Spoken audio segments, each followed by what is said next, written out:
Hello and welcome to Fox 17 Sports Overtime. I'm Dave Foster alongside Alyssa Lang, and it's been all about basketball, Alyssa, for the last 4 days. And there is nothing better than that. The NCAA tournament completely took over downtown Nashville at Bridgestone Arena as 68 teams were chiseled down to 16. One of the best games of the first weekend, though, Butler taking on Purdue just before halftime. Purdue was up by 3. Carson Edwards pull up for 3. He gives the Boilermakers the lead at the half, 40-36. Butler trailing by 4 late, though, right through the lane. Check it out to Sean McDermott. He finds the basket. It's a 2-point game. 21 seconds to go. Here we go. Purdue's Dakota Mathias with the big boy 3, extending the lead to 4. Last chance for Butler. They're down 76-73. Kamar Baldwin, do you want to be a hero? The Hail Mary shot at the buzzer, no good. Purdue dances on with the 76-73 win over the Bulldogs. Staying in Detroit, Syracuse taking on Michigan State. Jim Boeheim looking confident as usual. Maybe not for long, though. Matt McQuaid with the gravity-defying three-pointer at the halftime buzzer, 25-22. Spartans at the break. Second half, Michigan State was leading for most of this one. Miles Bridges, he's going to do some grown man things, slamming it down and giving the Spartans a 5-point lead. But Syracuse, they were still making plays with a minute to go. Up by 1, Tyus battle jumper, that's good. Don't look now, the Orange, they're up by 3. Last chance for Sparty. The missed free throw. Michigan State will get one final shot off at the buzzer for the win. Not today. The Orange warming up the bus for Michigan State, and the Spartans are gone after a 55-53 loss. Huge upset right there, and Spartans out, Syracuse dancing on. Alyssa, who impressed you in the first weekend? It was an incredible first weekend. I know Florida State really was one of those teams that I was not expecting to go in and play the kind of basketball that they did. I was expecting them to be one of those teams that maybe got knocked out in the first round, but they go on and upset a number 1 seed in Xavier, which was an incredible game to watch. Yeah, and right here in Nashville over at Bridgestone Arena that they did that. Now, we haven't talked much about this yet. Should have probably before, but who did you like in the Final Four when the tournament started? Honor system on this one. Oh, my gosh. Well, obviously UVA. I had UVA winning the entire thing.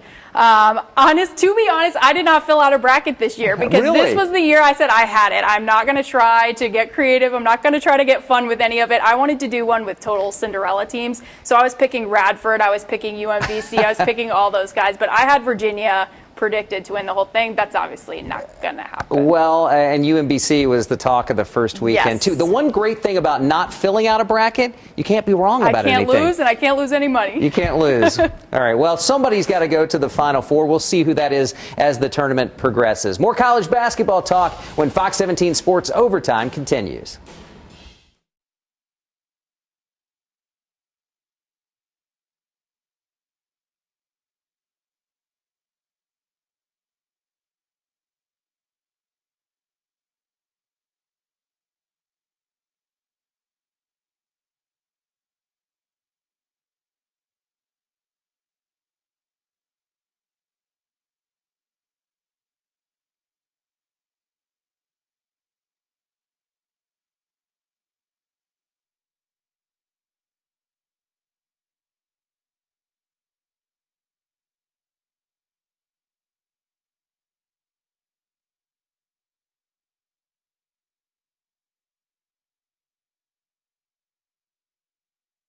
Sweet 16 dreams are nothing but dreams now for the Tennessee Volunteers. UT falling to one of the tournament's biggest Cinderella stories, the Loyola Chicago Ramblers. A strong start for Tennessee. Admiral Schofield with the steal.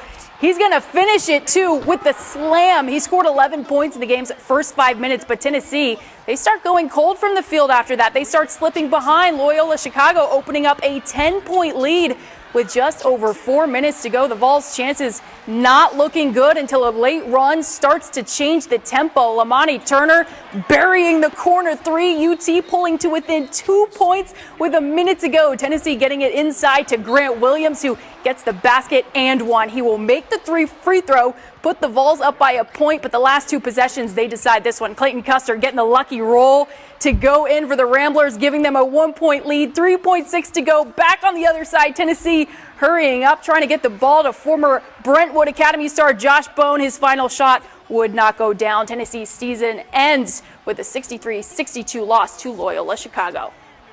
But I am proud of our guys. They kept fighting today, found a way to stay in it, and put themselves in a position to have a chance to win it. And obviously a tough way to lose it, but again, congratulations to Loyola, and we've got a lot to build on going forward. We did a lot of great things this year, but it's motivation. It's something that we needed to happen, especially for our group. We still got guys that are going to be returning, and for us, all we can do is build on it. The Lady Vols played their second round game this afternoon in Knoxville. Tennessee beat Liberty on Friday to advance to this game against Oregon State. The Lady Vols coming in 57-0 in NCAA tournament games in Knoxville. We're going to start things off in the first quarter. Jamie Narrett, she's got the hot hand right now with a big-time three. The Lady Vols up by 10 after one quarter. 9 points in this game for Narrett, but Oregon State, they're going to make a big run after that. Aaliyah Goodman with the jumper to put Oregon State up by a point in the third. The Lady Vols now falling behind by 9. They get it inside to Mercedes Russell. 21 points for Russell on the night, including the basket and the foul. But the streak, it's going to come to an end in Knoxville. Oregon State beating Tennessee 66-59. Lady Vols season is over, and this is the first loss for Tennessee at home in an NCAA tournament game in 58 contests. Middle Tennessee headed up to Louisville to play the Cardinals in the second round of the NIT. Would it be Kermit Davis's final game at Middle? Louisville, yeah, that's a tough place to play. Giddy Potts, he's trying to make his season last as long as he could. The senior, he's going to take the long three and hit it. The Blue Raiders guard putting Middle Tennessee up 13-10, but the Cards, they go on a big run. Ryan McMahon for three.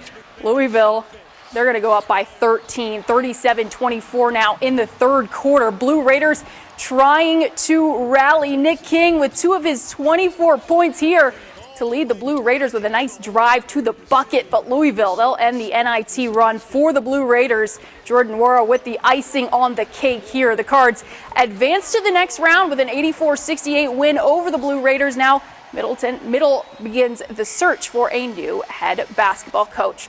Well, thanks so much for watching Fox 17 Sports Overtime. I'm Alyssa Lang. We'll see you again next Sunday night at 10 o'clock.